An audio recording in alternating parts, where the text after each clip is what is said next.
السلام عليكم ورحمة الله وبركاته. أعوذ بالله من الشيطان الرجيم. بسم الله الرحمن الرحيم. الحمد لله رب العالمين. اللهم صل على محمد وعلى آل محمد. أما بعد، رب اشرح لي صدري ويسر لي أمري واحلل عقدة من لساني يفقه قولي. قرآن کریم چې کله موږ تاسو تلاوت کوو ډیر خوند زمي اخلو، او انسان الله سبحانه وتعالی د قرآن کریم د طریقه په وسیله باندې، ځکه چې قرآن کریم د الله سبحانه وتعالی کلام دی، د موږ د تاسو د ټولو مخلوقاتو د خالق کلام دی. نو کله چې موږ قرآن کریم تلاوت کوو، موږ ته روحاً، جسماً او دروناً موږ تاسو ته آرامش الله سبحانه وتعالی کوي. موږ آرامی، روح مو آرامی، خوشحاله کیږي. نو حتی انسان د بعضی روحی امراض نه الله سبحانه وتعالی د دوه طریقه ساتي.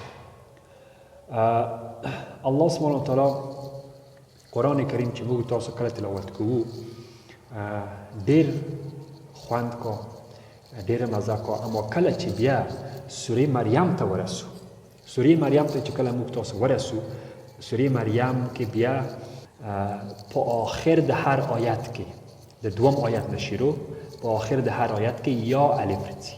مثلا په دوم آیت کې د سوره مریم غلی دی زکریا، په دریم کې خفیه، ټول داسې غلی په آخر کې هر آیت. نو دا د تلاوت ډیر خوندوره کوي او ډیر خوند کو. نو تاسو وګورئ، زه لږ تلاوت کوم. بسم الله الرحمن الرحیم. كاف ها يا عين صاد. ذكر رحمة ربك عبده زكريا إذ نادى ربه نداء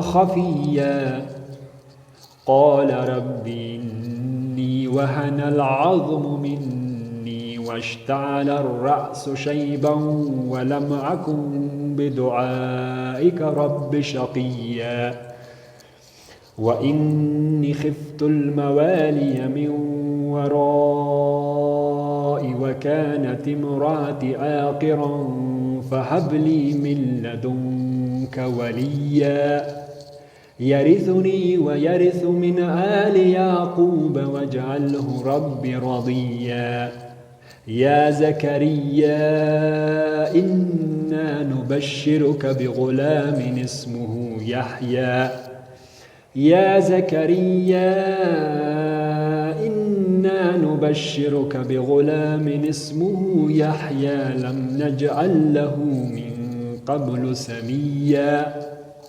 قال رب أنى يكون لي غلام وكانت امرأتي آقرا وقد بلغت من الكبر عتيا قال كذلك قال ربك هو علي هين وقد خلقتك من قبل ولم تك شيئا. یعنی دلته په دوم آیت کې آخر کې زکریا، په دریم کې خفیه، شقیه، په څلورم کې، پنځم کې په آخر کې ولیه. نو داسې څیان ته توضیح پیدا کوم رای والمه.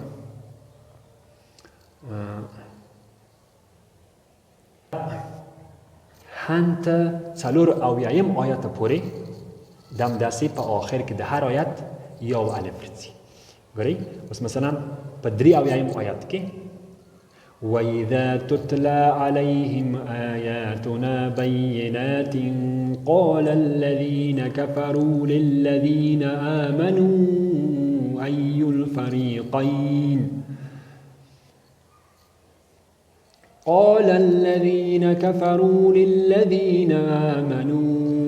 أَيُّ الْفَرِيقَيْنِ خَيْرٌ مقاما وأحسن نديا وكم أهلكنا قبلهم من قرن هم أحسن أثاثا وريا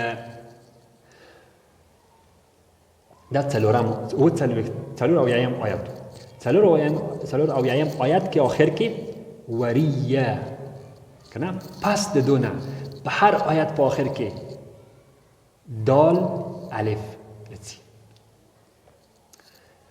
قل من كان في الضلالة فليمدد له الرحمن مدا حتى إذا رأوا ما يوعدون إما العذاب وإما الساعة فسيعلمون من هو شر مكانا وأضعف جندا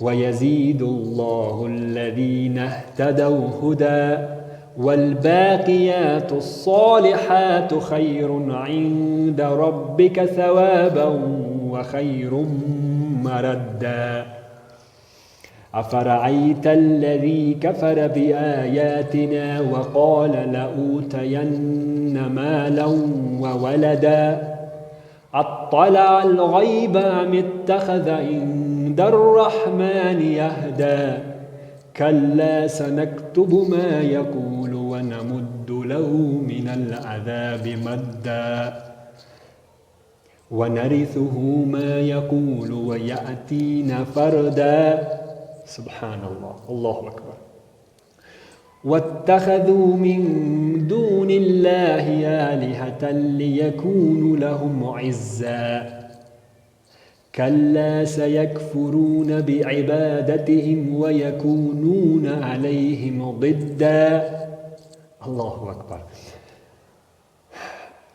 ډیر خوند کو اصلا نوالم چې ویدرو همداسې د دو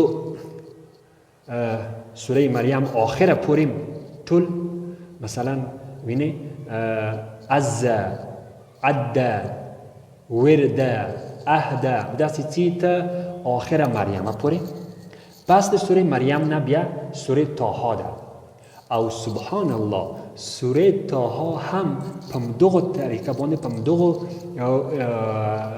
رقم باندې ته آخره پورې چې اوس غوږ ورته ونیسئ بسم الله الرحمن الرحيم طه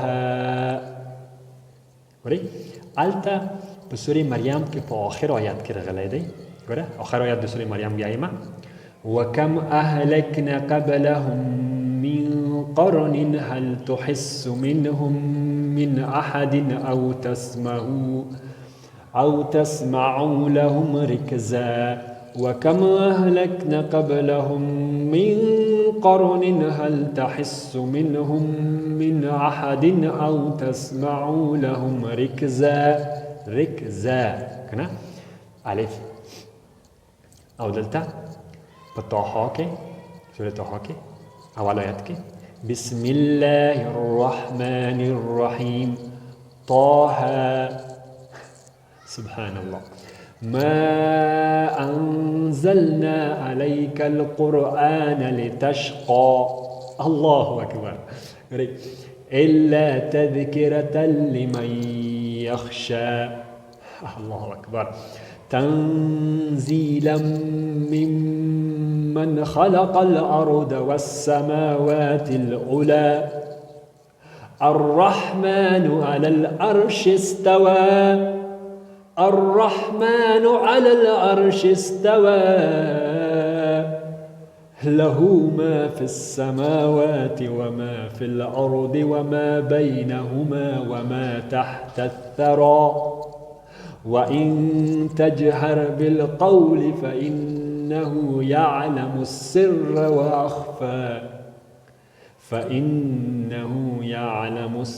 وأخفى الله لا إله إلا هو له الأسماء الحسنى الله أكبر نو سورة طه تا آخر پوره پمدغه رقم باندې جریان لري په آخر کې حسنى موسى یا موسى طوى کنه نور څو آخر ته نو سورة طه آخر ته ګورو آخر آیتونه یو څو زویایم ګره وأمر أهلك بالصلاة واصطبر عليها لا نسألك رزقا نحن نرزقك والعاقبة للتقوى تقوى. وقالوا لولا يأتين بآية من ربه أولم تأتهم بينة ما في الصحف الأولى ولو أنا أهلكناهم بعذاب من قبله لقالوا ربنا لولا أرسلت إلينا رسولا فنتبع آياتك من قبل أن نذل ونخزى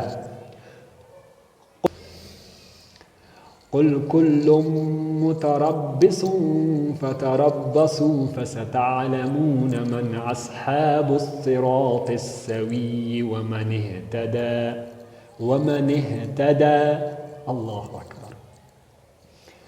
نو گرانو دوستانو، قرآن کریم همیشه باید انسان هر ورځ تلاوت کو، ترجمه باندې ځان پوه کو.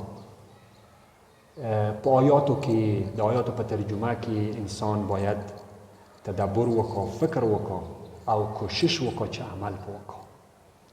قرآن کریم فقط د تو دپاره نه دی نازل شوی چې موږ تاسو یې په مړي په سر باندې وویو.